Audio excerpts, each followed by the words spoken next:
All right, we're back. Been a couple weeks. Came down with the flu. The whole family got it. Just kicking back out of it and getting back to filming some content. Last video we left off, I bought the cheapest Cobra on Marketplace, and I did a Terminator swap to it. As you can see, I'll put the link over here. But the car's been really great. The only thing I had left to do mechanically, so I thought was the only thing I had left to do mechanically, I've been wanting to do this upgrade for a long time. Ever since it bit me in the ass once, twice, 3 times, I said, I really gotta save my pennies and get the fix for this. So we're just gonna get right into it, as all my videos are. There's not a whole lot of smoke and mirrors. It's just really cut and dry. But I'm gonna show you what I got going on right now in the shop. And yeah, this is just gonna, make this car that much more badass. I'm excited to do this. I've been wanting to do this for a long time, and yeah, I'm just stoked to get this done finally. Note the box of doom. I had to do it, and this actually, it worked out to be really great in my benefit, but we got a T56 Magnum to go in to the Cobra. I'm currently in the middle of pulling out the stock unit, and by stock unit I say I have bronze pucks in this and some different synchro combinations and a 26 tooth input shaft, 26 spline input shaft. I had really rebuilt this tranny 3 or 4 times and I figured I'm in a position right now where it still shifts good, and maybe it could be useful in another project and I don't blow it up. And sure enough, my brother decided he was going to do a coyote swap on his 86 coupe. So he said, I'll buy the T56 stuff out of your car and a couple other parts. And it gave me enough money to buy a Magnum. So here we are. I'm just going to get this thing yanked out. To do the Magnums, there's a couple little setup things you have to do as far as pivot ball height and also modifying either the clutch fork or the trans. I just modify the webbing on the trans, and I'll show you that when we get to it. But I'm going to get this unit out, and then I'll show you the differences.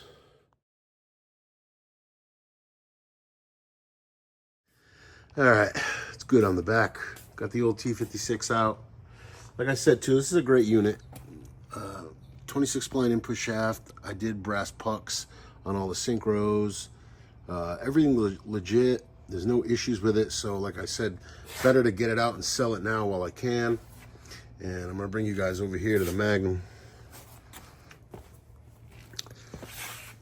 Okay, so setting up these clutches is always twin disc clutch style. With the Magnum, if you're doing a single disc, you probably don't need to do any of this modification, but twin disc, like most of us are, I've seen some guys modify the clutch fork.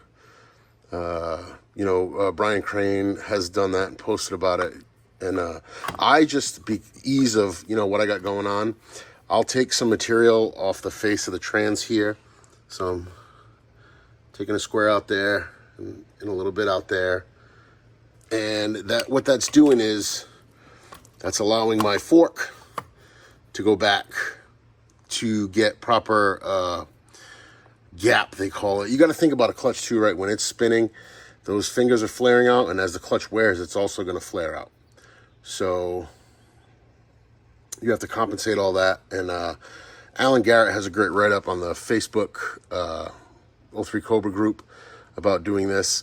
I look at it a little different. I don't know, some of you may look at it the same way. I use the pivot ball as kind of my angle or my leverage, so I'll rely solely on the fork itself giving me my gap from fingers, my air gap, basically my dead play of the wear. Once installed, the fingers of the clutch are probably going to be here, so you have that much gap, which is kind of ideal.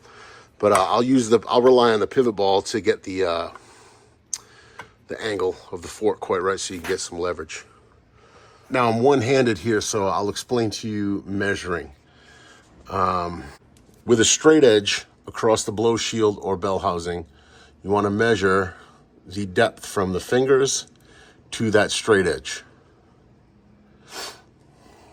And then you want to go ahead and bring that straight edge across this throwout bearing here. And you want to measure your gap from the face, which would be mated up to that blow shield or bell housing, to the edge of the straight edge. Subtract the two. I kind of look for a 1/4 inch. That's always worked for me. And I think that's what we got, so we're going in.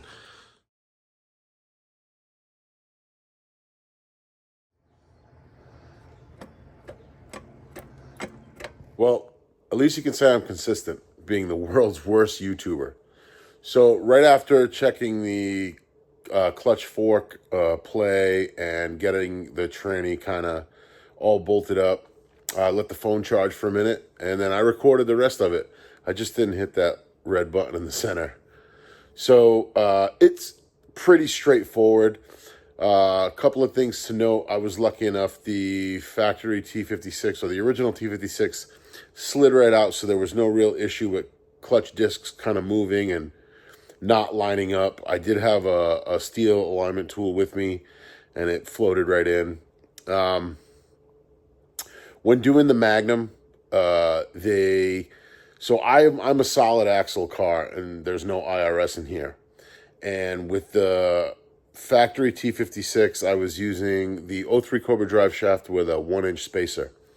So going with the Magnum setup, I was able to use the factory drive shaft with no spacer. The only thing you have to do is get a conversion U-joint. So a 1330 to 1350. The Magnum has a different yoke. So the 31 spline yoke. Just get a conversion U-joint. I think I used a precision one. Yeah, here's a part number. It's the precision U-joint I used. 448. That did the trick. Everything went in smooth as glass. When adjusting the Stifler's cross member, their recommended heights, I see where they're going with. I had to shim mine just a bit more. I ended up having to use 2 1/4-inch spacers, so a 1/2 inch total, on both sides, just to get the bolts from the shifter base of the Magnum to not hit the floor. And then you just go ahead and check your pinion angle all over again. But I'm using the Stifler's drive shaft loop, and I got 3-inch exhaust all the way through the car. So everything's kind of snug, but I was able to make it all work with the room there. I can go inside and show you what it looks like. It's just your standard setup, but it actually kind of gets the shifter over a little bit, and this thing is just so smooth. So there we are installed. You can see it's got great snap. It just goes into gear so smoothly. And the other thing is, too, I don't know if they upgraded the shift lock solenoid, but that thing is powerful. Here's your reverse. I wire it up to the brake switch, so, you know, one end of the solenoid is grounded. You plug it into the solenoid, the other end just gets its power when you step on the brake pedal. I know people could say you can burn it out, and they make modules for it, but this is how I did it. I put the shifter handle on traditionally to the left-hand side, and first gear is here. I may actually move it to the right-hand side of the shifter base, just because I feel like that little bit more might be a little more comfortable. If not, you'd be knocking radios out of the center console. But yeah, that's it, man. I've been wanting to do a Magnum install forever on this car, and I'm so excited to finally have it. It worked out perfect. So, you know, the adjustable pivot ball is your friend here. Really allows you to creep up on the shift fork and kind of get like the best leverage you can with your clutch. Twin disc guys and single disc guys, it's a different world in a way as far as the leverage of the clutch. Like if you put the Magnum in without really doing any modifications or trying to get that clutch fork out a little more, you kind of give yourself like that much throw, you know? And there's a way you can kind of modify all this to give yourself more leverage. So an adjustable pivot ball is a big help. And like I said, the conversion U-joint with 31 spline yoke and the Magnum, everything else is kind of good to go. This thing is coming together. There's one more mod I'm going to do. It's a really cool one. It takes some modification, but I think it's just super badass. I'm going to try to get it filmed next week. I bought a tripod. I'm going to put the phone, just get it recording. I'm not messing up anymore. I'm going to try to be the world's halfway shittiest YouTuber. But I'm sorry I lost some of the footage. That's the meat and potatoes of it. You guys don't need me to tell you how to put a tranny in. Like I said, I greased everything up where it needed to be greased. Took my time, measured twice, measured 3 times, made sure I was right before I stabbed it in so I wouldn't have to pull it in and out. And everything just worked out great. It actually, adjusting the cross member a little more, gave me a little more exhaust room and a lot less rattle. You know, these T56 Magnums, low RPM, they're a little noisy. And they do take some time to break in. They're a little clunky.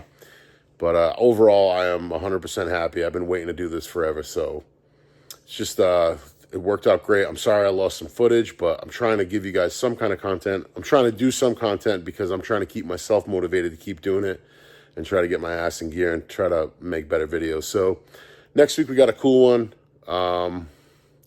involving not necessarily the cooling system, but the intercooler system. I'm pretty much already built soup to nuts here with the intercooler system, but I got one more thing to do that'll kind of take it to the next level, and I'm excited to share that with you. So yeah, man, I'm sorry, messed up, but I appreciate you guys checking it out. More SVT stuff coming soon, more Mustangs, more whatever. We got a Coyote swap. Hopefully we can film on the channel soon. It's my brother's car. It's an 86 notchback SSP, and I'm looking forward to getting that going. He's going, full nuts on that, so it's going to be a lot of fun. But we'll talk soon, guys. Check me out on Instagram and the whole follow, like, support. I appreciate everything. I don't have to tell you. Thank you very much, and we'll talk soon. Peace.